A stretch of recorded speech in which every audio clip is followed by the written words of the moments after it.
Wow. I mean, that's really cool. I Right. appreciate that. I do too. I think that's just the way it should be. How did you start dancing?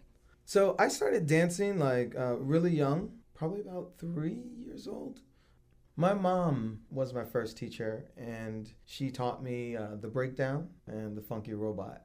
I remember what inspired me was that connection between me and her smiling, watching me dance. I remember that, and I think that kept me dancing. Me and my mom danced together probably till I was about 8 or 9 years old. My sister stepped in when I was 5. We started competing together in talent shows and stuff. Who's older? Oh, my sister, she's about 14 months older than me.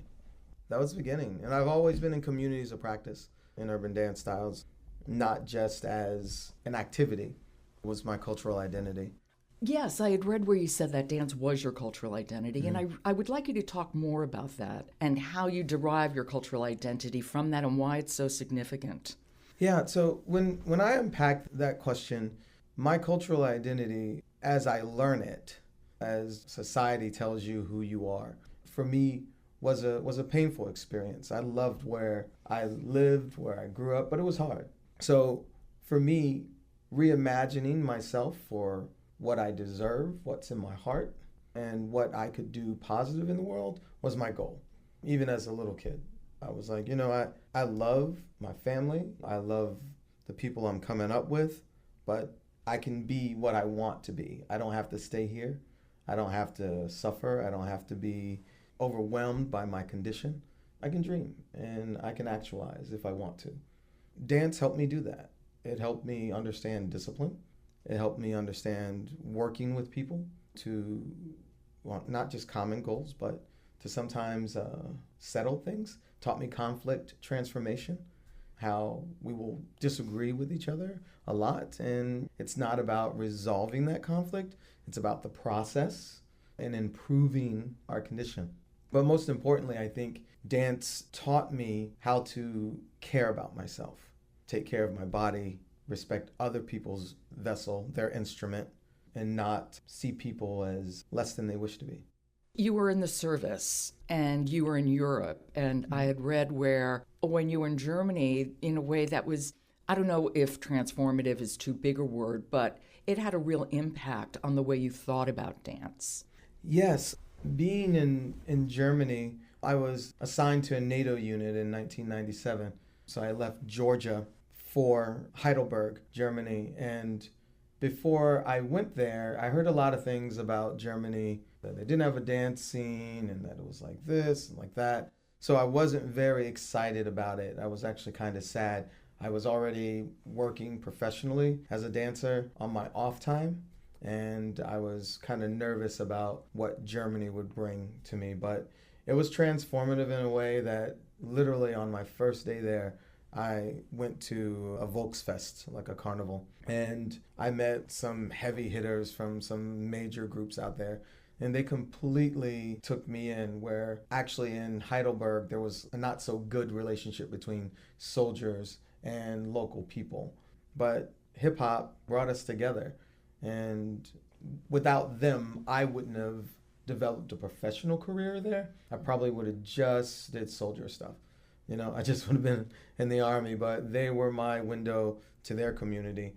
And I got to see my culture being practiced by people who didn't look like me, like respectfully. And some of them were more informed than I was, about my culture. And they were, You mean about the roots of it, the yeah, history of it? about the history of hip hop culture and the pioneers that we didn't have access to in the projects as a kid when I grew up. Europeans had access to them because they could afford to bring them. So I met a lot of Americans actually in Europe. It was an eye opener for me. It helped me to respect where I come from and the people who are gatekeepers in their communities a little bit more.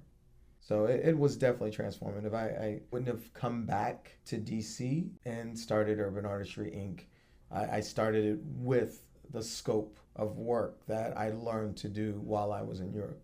So I grabbed a few people who were asking questions, who seemed to be attentive. They weren't professional dancers, so they hadn't self-actualized yet. They were still just watching videos, watching stuff on the internet and saying, oh yeah, this person's cool. So I knew I had a lot of work to do. I not only had to train people that dance, I had to train people to do business, and I had to train people to be leaders. Yeah, it's the best thing I ever did, invest in people. But it's been a rough road, you know? It's anybody who... Nobody ever said community work was easy. Yeah, that's true. If they did, they're a liar. Absolutely. And I knew what I was getting into, and I'm happy for those choices that I made. So starting that was about reciprocity. It was about doing for people what other people did for me and giving me opportunities that I otherwise wouldn't have had. From the beginning of urban artistry, the roots of urban dance and uncovering them and just respecting them and passing along that legacy was really, really important for you. And Absolutely. Of course that makes sense, but it's not like a lot of people were doing that. So you really are a trailblazer in that. Thank you. Can you remember just what inflamed you to recognize the importance of this? I look back beyond what people know as urban dance. Well, as a child, the male figure that I looked up to as a dancer was Bill Bojangles Robertson. Watching him in movies on the UHF channels, you know, when I was a kid. Back in the day. A moment of silence for you. So I remember being so inspired by watching this well-dressed man dance, and even the movies where he was with Shirley Temple. Wow, that's great. And I'm from Virginia Beach and he's from Richmond. So this was like somebody I really admired. Yeah. So when I found out that he died penniless and that most people in my generation didn't even know who he was and his significance, it made me think about myself as a dancer. What's my contribution? What will people remember me for? And did I earn that? Or did I cheat my way through the process? And when you think about just that situation alone, what's missing from that is representation, entrepreneurship, and archival efforts. I'm happy to be a part of this today, and most importantly, to talk about these two amazing human beings and my work with them. But I think it's important to start off by saying the work didn't begin as I didn't intend to do a collection. I wasn't trying to create an archive of sorts.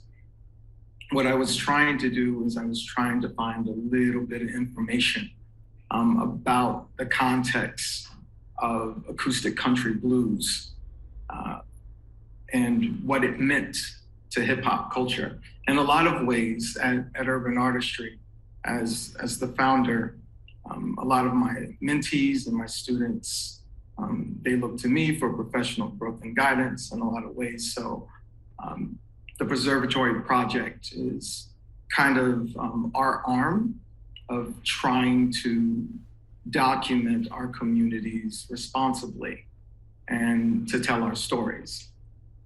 And without this project, we probably wouldn't have found the Library of Congress, and I wouldn't be here speaking to you today.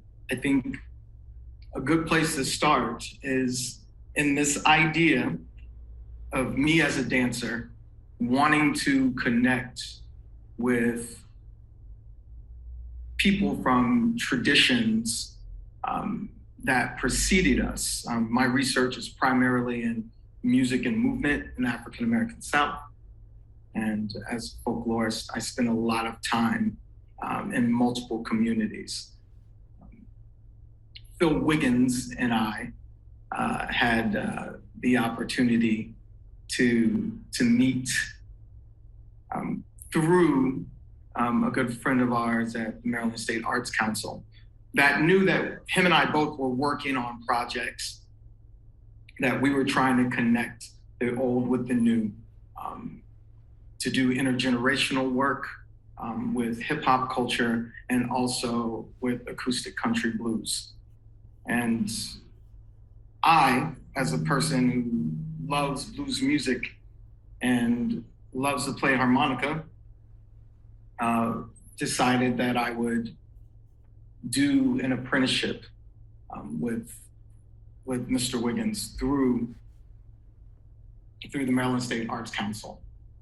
So we scheduled a meeting, and I think the first time we met, we ended up moving mattresses and, and talking for 2 hours about music and about dance and about growing up to parents who were raised by formerly enslaved people and how that informs movement.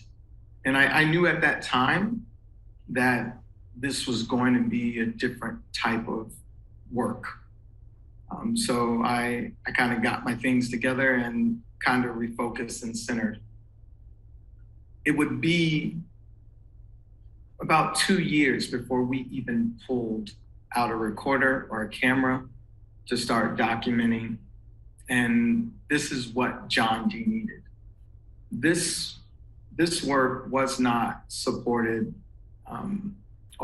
funded by an institution. It was supported by myself, Urban Artistry, and friends that wanted to help and support this growth. John D passed a couple of years ago, but we did and we were able to amass a collection, and we are, and that collection is at about 78 assets, video, documents, and also instruments that we're now talking to this family about how do we do that responsibly. I'm talking about these people that impacted my life so much, but I'm also thinking about the process and what it took to get to that. And all of these years that we worked with John D and, my time with Phil Wiggins, what are some of the things we focused on? And those are some of the things I want to share with you today.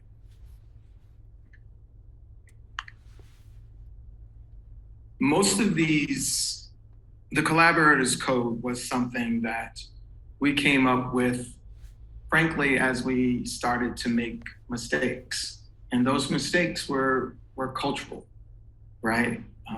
We were an integrated group of people working with the community of people that had different needs.